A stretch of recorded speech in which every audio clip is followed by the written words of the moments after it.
es ser capaces es estar formados para ser capaces de poder contestar a aquellas personas en particular que, bueno, como lo vimos al inicio, a lo mejor nos dicen cosas del tipo, no, no, pero depende de lo que tú sientas, de cómo tú sientas a Dios o al Espíritu Santo, como sea que lo quieran decir. O ante aquellos que también nos dicen cosas como que 2 más 2 no es igual a 4, sino que es igual a 22. O ante aquellos que incluso a lo mejor nos vienen a decir algo del tipo, no, pero es que tú únicamente por la fe puedes creer que Dios existe, bueno, que Dios es real, mejor dicho, cuando tal cosa en realidad no es así. Esto lo veremos también más adelante, más, digamos, detenidamente, cuando tratemos el tema de la fe, tanto en la suma teológica como también aquí en la suma contra gentiles, y también en el compendio de teología que vamos a leer. Eh, Cuando en realidad, como decía, las cosas no son así, porque el poder concluir que Dios es real en realidad es un artículo de razón y no un artículo de fe, o al menos no lo es per se, sino que lo es simplemente per accidens, o sea, por accidente, ¿no? Porque nosotros en realidad tenemos los modos para poder concluir que sabemos, no creemos, sino que sabemos que Dios es real. Realmente porque es un artículo de razón, la realidad de Dios. De tal manera que luego, pero es verdad también que aquellas personas que a lo mejor no son capaces de entender los argumentos, las demostraciones, entonces van a poder, digamos, creer que Dios es real, porque, pues, por ejemplo, porque así se lo dice la iglesia, ¿ok? Porque así se lo han comunicado otras personas. Porque es cierto que nuestro primer modo de conocer la realidad es por los sentidos. Eso es cierto. Pero tampoco podemos reducir todos los sentidos a la experiencia y por lo tanto pensar que únicamente todo aquello que es tangible o físico, que sea efectivamente todo lo que existe y que no puede existir ninguna otra cosa.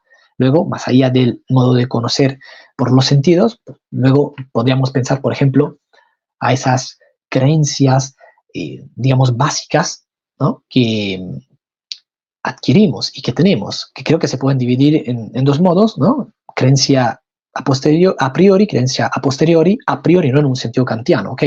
Sino a priori en el sentido de que no ponemos en duda, no sospechamos de que efectivamente tales creencias sean así, ¿no? Por ejemplo, la gente no suele, digamos, poner en duda que efectivamente existe, o suele pensar que sí. Tampoco solemos poner en duda que nuestros padres efectivamente sean nuestros padres, sino que son cosas estas como así, otras por el estilo, que digamos de entrada, sin evidencias como tal, nosotros las abrazamos y las aceptamos. Por eso que digo a priori, ¿no?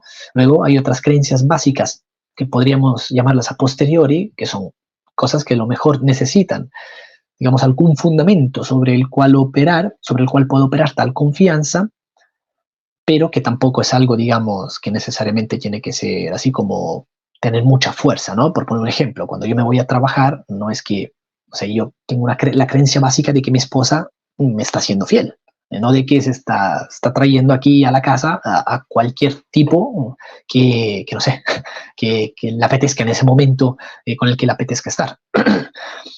Eh, Otra creencia básica podría ser, no sé, la de que la Tierra va a seguir girando o de que mañana voy a volver a mi trabajo. O sea, son creencias básicas que tengo, digamos, a posteriori, o sea, que no, de las que no dudo demasiado de ellas, aunque sí, también es cierto que necesito algún tipo de evidencia sobre la cual pueda operar luego la confianza. Luego podríamos hablar del modo de conocer por la razón, ¿no? Perdón. Entonces, no sé, podríamos pensar a la abstracción matemática, la abstracción metafísica, ¿no? Más sublime, más grande, más perfecta, en virtud de la cual precisamente podemos concluir que sabemos que Dios es real. Me dice, cuidado con los ejemplos del profesor Daniel. Pero no, aquí ya no estamos hablando de sueños, sino que estamos hablando de una creencia básica que tenemos todos los que estamos casados, ¿no? Nadie que está casado pone cámaras en su casa para ver si efectivamente cuando uno no está en casa, pues su cónyuge obra bien o obra mal. Y luego, más allá del modo de conocer por la razón, pues tenemos el modo de conocer por la fe.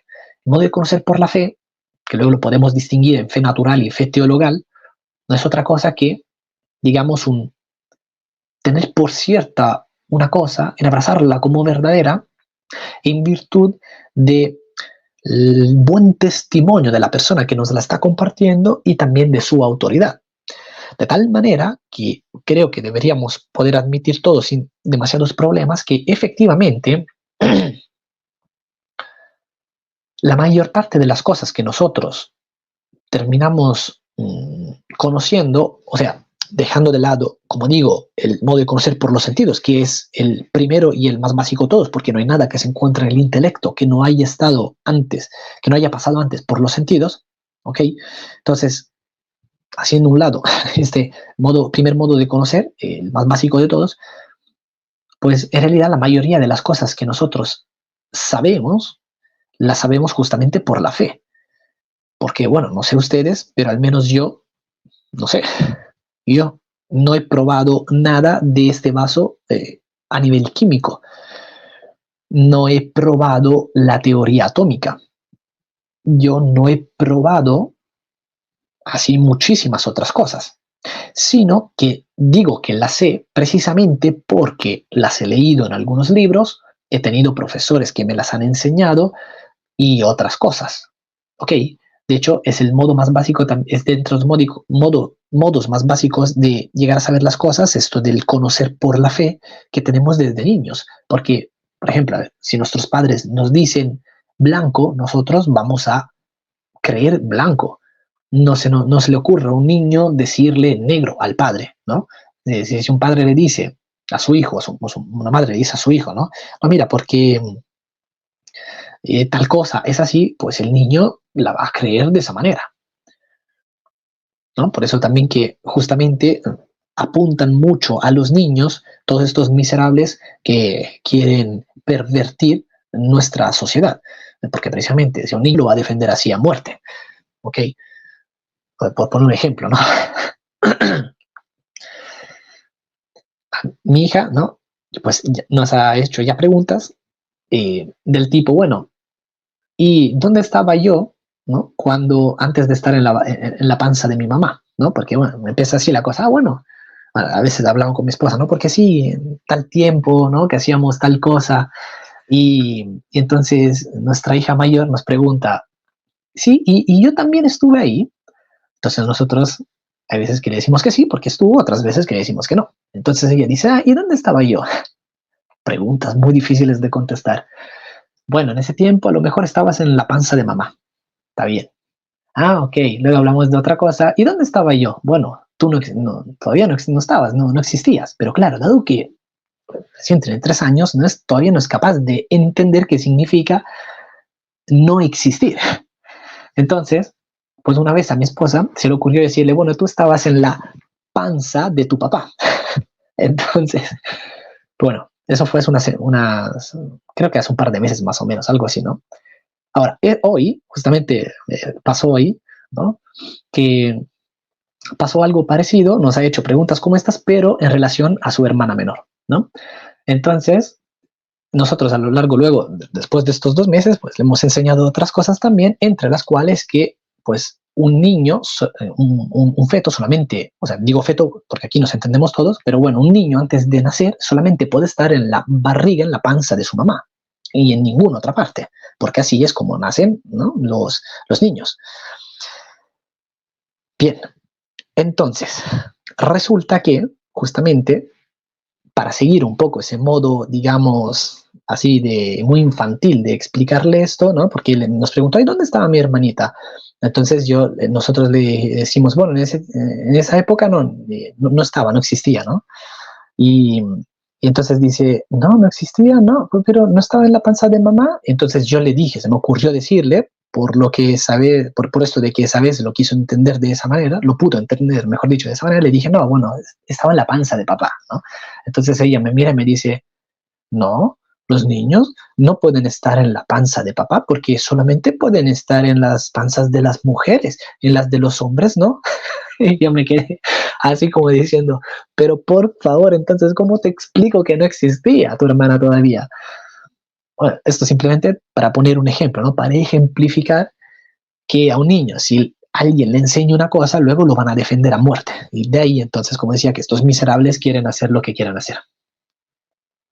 Así que, pues, es importante, ¿no? Tener en cuenta cuál es el modo, que es de los modos principales que tenemos de conocer, que es el modo por la fe, ¿ok? El conocer por la fe. La mayoría de las cosas que nosotros sabemos, las sabemos precisamente porque alguien nos las ha dicho o porque las hemos leído en alguna parte.